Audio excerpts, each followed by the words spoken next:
লিল্লাহ। আমি আপনাদের সামনে কোরআনে কারীমের সূরাতুন নিসার প্রথম আয়াতে কারিমা তেলাওয়াত করছি। রাসূল করিম সাল্লাল্লাহু আলাইহি ওয়াসাল্লামের অসংখ্য আহাদিসে মুবারাকা থেকে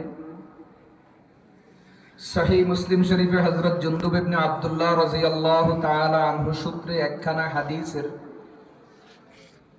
অংশ বিশেষ পাঠ করেছি।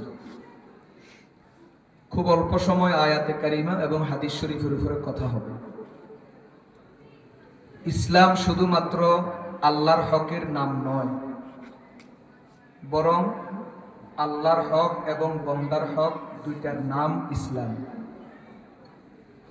শুধু আল্লাহর হক আদায় করলেই পার পাওয়া যাবে না।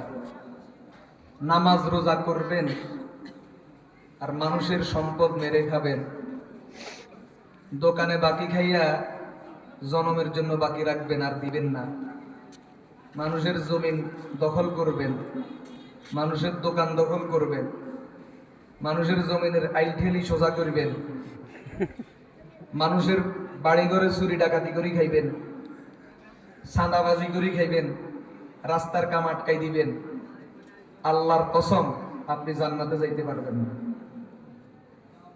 শুধু নামাজ দিয়া জান্নাতে যাওয়া যাবে না। কোরআনে কারিমে বান্দার হক সম্পর্কে আয়াত আছে প্রায় 1500। আমরা নামাজ পড়ি জান্নাতে যাইবার স্বপ্ন দেখেন, বান্দার হক নষ্ট করি, ভাই হইয়া বোনের হক দেন না,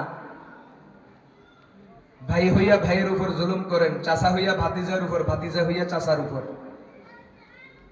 আর নামাজ পড়ি জান্নাতে যাওয়ার স্বপ্ন দেখেন, রেডি থাকেন, কবরে গেলে 1500 আয়াতের ফিডা খাইবেন। কত আয়াতের? ইসলাম আল্লাহর হক এবং বান্দার হক দুইটার নাম।